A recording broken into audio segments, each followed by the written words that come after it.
मोहब्बत कौन करता है, सियासत कौन करता है, मुझे मालूम है मेरी हिफाजत कौन करता है, और हम ही ने लाज रखी है बुजुर्गों की यहां, वरना सभी टुकड़ों पे पलते हैं, बगावत कौन करता है। आपको दो चीजें समझनी पड़ेंगी। इस मुल्क में बहुत प्लान करके, बहुत साजिश करके इस तरह से पिछले 4 साल में बांटने की साजिशें की गई हैं कि 2 लाइन खींच दी जाए, एक तरफ 15% लोगों को खड़ा कर दिया जाए और एक तरफ से 85% लोगों को खड़ा कर दिया जाए और सियासी दुकानदारी चलती रहे। मैं उस साजिश के खिलाफ हूं। मैं इस मुल्क के खूबसूरत ताने बाने के साथ हूं। हम जिनके मानने वाले हैं, उन्होंने, हमारे आका ने हिकमत अमली का जो मुजाहरा दुनिया के सामने रखा है, जो तस्वीर रखी है कि बाकायदा ताकत में होते हुए भी आपने सुलह हुदैबिया करी थी। यहां पढ़े लिखे लोग बैठे हैं, आप जानते होंगे कि आप चाहते तो मक्का में जो लोग आपके खिलाफ साजिशें कर रहे थे, आप एक इशारा करते तो फरिश्ते अलग अलग तरह से उनका न जाने क्या कर देते, लेकिन आपने मक्के से मदीने हिजरत करी और अपने बिस्तर पर हजरत अली रजी अल्लाह अन्हु को सुला के गए ताकि दुश्मनों को भरम हो कि आप सोए हुए हैं। तो कहीं ना कहीं इस दौर में आपको यह बात समझनी पड़ेगी। इस देश की सबसे बड़ी पार्टी के राष्ट्रीय अध्यक्ष की भाषा सुनिए तो कहता है कि अब मोदी सरकार को 50 साल कोई उखाड़ नहीं सकता। ये जो गुरूर, ये जो अहंकार है, उन्हें समझ नहीं आता कि हिंदुस्तान की जनता है, ये बिठाती है तो पलकों पे बिठा लेती है, लेकिन जब मिलाती है तो खाक में मिला देती है। मुझे एक बहुत छोटी सी बात याद आती है कि एक बार बादशाह सिकंदर यूनान फतेह करने के बाद यूनान की गलियों में अपनी जीत का जश्न मनाते हुए टहल रहा था। उसने देखा कि एक फकीर आदमी बेखबर सो रहा है, कोई परवाह ही नहीं, जैसे आजकल इस देश की जनता सो रही है, परवाह ही नहीं उसे कुछ। सिकंदर को गुस्सा आया, उसने लात मार करके उसे जगा के कहा कि बादशाह ने, सिकंदर ने शहर को फतेह कर लिया और तू सो रहा है बेखबर। उस आदमी को गुस्सा आया, उसने सिकंदर की तरफ देख करके कहा, शहर फतेह करना बादशाह का काम है और लात मारना गधे का काम है। क्या दुनिया में इंसानों की कमी हो गई है जो खुदा ने बादशाहत एक गधे को सौंप दी है? आने वाले दिनों में जब ईवीएम का बटन दबा रहे हो तो इस बात का ख्याल रखिएगा कि बादशाहत किसी गधे को मत सौंप दीजिएगा, वरना 5 साल लात खानी पड़ेगी। मैं मिसरे पढ़ता हूं और आपसे दुआएं मांगता हूं। साहब, मैं शायर हूं, मेरा किसी राजनीतिक पार्टी से कोई लेना देना नहीं है, लेकिन अगर यहां चंद लोगों के बुलावे पर यहां खड़ा हूं, अपनी जिम्मेदारी समझते हुए, एक ऐसे दौर में कि जब गूंगे लोगों तक की जबान काटने की कोशिशें की जा रही हैं, तो हम जैसे बोलने वालों के साथ क्या सुलूक किया जा रहा होगा आप अंदाजा लगा सकते हैं। लेकिन मैं सिर्फ माइक पर अपनी नज़में पढ़ करके और लिफाफा लेकर के घर जाने वाली जिम्मेदारी से आगे बढ़ के अगर आपको बेदार करने की कोशिशों में हजारों हजार किलोमीटर का सफर करके आपके बीच आ रहा हूं, तो मेरे इस खड़े होने का मतलब समझिएगा। मैं 4 मिसरे पढ़ता हूं साहब और आपसे दुआएं मांगता हूं कि कुछ दिन में चलने ना लग जाए सरकार किराए पर, कुछ दिन में चलने ना लग जाए सरकार किराए पर, जीएसटी ने लगा दिया सब कारोबार किराए पर, जीएसटी ने लगा दिया सब कारोबार किराए पर, नालायक से पुरखों की जागीरें तक ना संभल रही। अब पहुंचना अगले मिसरे पे कि नालायक से पुरखों तक की जागीरें ना संभल रही, लाल किला भी उठा दिया है देखो यार किराए पर, लाल किला भी उठा दिया है देखो यार किराए पर। सर तोड़ दिया है। लेकिन मैं उन ताकतों से यह भी कहना चाहता हूं, अमित शाह कहते हैं कि 50 साल तक मोदी को कोई हिला नहीं सकता। किसी शायर ने कहा है कि गमों की आंच में भी मुस्कुराकर चलना पड़ता है, गमों की धूप में भी मुस्कुराकर चलना पड़ता है। यह दुनिया है, यहां चेहरा सजा कर चलना पड़ता है। और तुम्हारा कद मेरे कद से बहुत ऊंचा सही, लेकिन अगर आपके शब्दों को मैंने अपने शब्दों में जगह दी हो तो उठे के खात आपका गुस्सा तालियों में, कि गमों की आंच में भी मुस्कुरा कर चलना पड़ता है। यह दुनिया है, यहां चेहरा सजा कर चलना पड़ता है। और तुम्हारा कद मेरे कद से बहुत ऊंचा सही, लेकिन चढ़ाई पर कमर सबको झुका कर चलना पड़ता है। चढ़ाई पर कमर सबको झुका कर चलना पड़ता है।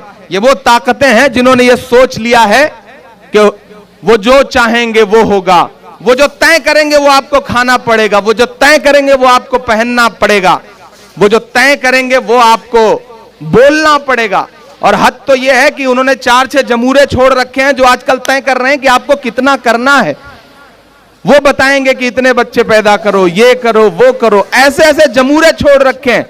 ये कभी नहीं होता था मेरे मुल्क में। ये गांधी के सपनों का भारत है।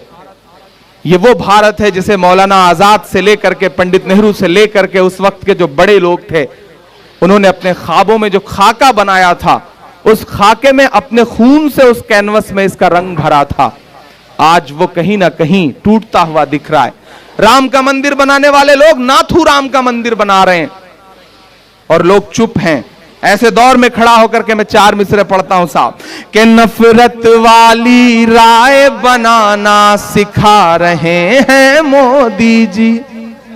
मिसरे सुनिएगा साहब, कैसी कैसी बातें खड़े होकर के वो माइक पे भाषणों में करते हैं, कि नफरत वाली राय बनाना सिखा रहे हैं मोदी जी, जुमलों का अध्याय बनाना सिखा रहे हैं मोदी जी, रोजगार के नाम पे सबके हाथ पकौड़ा पकड़ा कर, रोजगार के नाम पे सबके हाथ पकौड़ा पकड़ा कर, गटर गैस से चाय बनाना सिखा रहे हैं मोदी जी, गटर गैस से चाय बनाना सिखा रहे हैं मोदी जी। अच्छा, जो पूरी हुकूमत आई, इसके पीछे जो पूरा ताना बाना बुना गया, एक बाबा छोड़े गए। एक बाबा हैं जो दुनिया की हर बीमारी के इलाज का दावा करते हैं, लेकिन आज तक अपनी फड़कती हुई आंख नहीं सही कर पाए। मैं नाम नहीं लूंगा, नहीं आप जान जाएंगे कि मैं बाबा रामदेव जी की बात कर रहा हूं। काला धन ले आ रहे थे, 35 रुपए लीटर जो है वो डीजल और पेट्रोल बिकवा रहे थे। ऐसा लग रहा था कि सरकार बन जाएगी तो किसी को इनकम टैक्स नहीं देना पड़ेगा। पता नहीं क्या क्या क्या क्या क्या क्या करवा रहे थे। लेकिन आज जब टीवी चैनलों पे उनसे पूछा जाता है कि आप जो काला धन ला रहे थे वो कहां गया, तो जो एक आंख फड़कती थी दूसरी भी फड़कने लगती है, कोई जवाब नहीं देते। मैंने तो बस 4 मिसरे पढ़े उनके लिए। उन्होंने पिछले दिनों हरियाणा के पीस एम्बेसडर हैं, वो हरियाणा गवर्नमेंट के पीस एम्बेसडर होते हुए उन्होंने कहा कि कानून ने मेरे हाथ बांध रखे हैं, वरना जो जय नहीं बोलते मैं तो उनकी गर्दनें कटवा देता। तब मैंने 4 मिसरे पढ़े और आपसे दुआएं मांगता हूं। मैंने बस महज एक सवाल पूछा बड़ा मजे का, कि जो नफरत के सबब उठी थी वो ललकार किसकी थी। उधर जो पीछे लोग खड़े हैं वो बिल्कुल चुप हैं, उसी तरह जैसे आजकल अडवाणी जी संसद में चुप रहते हैं। तो थोड़ा सा आप सबकी भी शिरकत हो तो अच्छा लगेगा। थोड़ा सा आप लोग भी जुबान खोलें, अपना हाथ खोलें। मैं पढ़ता हूं, बड़ी मेहनतों से सजाई है जन संघर्ष यात्रा। कितने संघर्ष के बाद आज ये शाम आई है, तो मैं चाह रहा हूं कि इसे बहुत यादगार बनाया जाए, इसे तारीखी बनाया जाए। कि जो नफरत के सबब उठी थी वो ललकार किसकी थी, हमारे खून को प्यासी थी वो तलवार किसकी थी, हमारे खून को प्यासी थी वो तलवार किसकी थी, हमारी गर्दने मत काटिए बस ये बता दीजिए, जिसे तुम पहन कर भागे थे वो सलवार किसकी थी, जिसे तुम के झूठ का कारोबार नहीं चलने देंगे, तेरा अत्याचार नहीं चलने देंगे, जो किसान के सीने पर गोली मारे, हम ऐसी सरकार नहीं चलने देंगे, हम ऐसी सरकार नहीं चलने देंगे। एक बहुत जरूरी बात जो मैं आपसे बांटना चाहता हूं, जो मैं आपसे खास तौर से यहां कहने के लिए आया हूं, महाराष्ट्र वालों, भुसावल वालों और उसके एतराफ के तमाम लोगों, यहां औरंगाबाद से लोग बैठे हैं, नांदेड़ से लोग बैठे हैं, अलग अलग खित्ते से आए हुए लोग बैठे हैं। मैं जिस सूबे से आता हूं, पिछले दिनों, पिछले साल जब वहां हुकूमत बदली तो आपको जान के हैरत होगी कि आपकी नुमाइंदगी करने वाले जो एमएलएज थे उसमें से 22 2000, 2500, 1500, 1600, हत्ता के 400, 500 तक वोट से चुनाव हार गए। और जब हम सारे लोगों ने बात पे उसमें एनालिसिस किया, रिसर्च किया, तो पता चला कि चंद ऐसे लोग भी आए थे ठेकेदार बन करके हमारे आपके वोटों के, जिन्होंने 2000 काट लिया, 3000 काट लिया, 1500 काट लिया। जितने वोट काटे उन्होंने लगभग उतने ही वोट से हमारी नुमाइंदगी कम कर दी। आपको कहीं ना कहीं एक बात सोचनी पड़ेगी।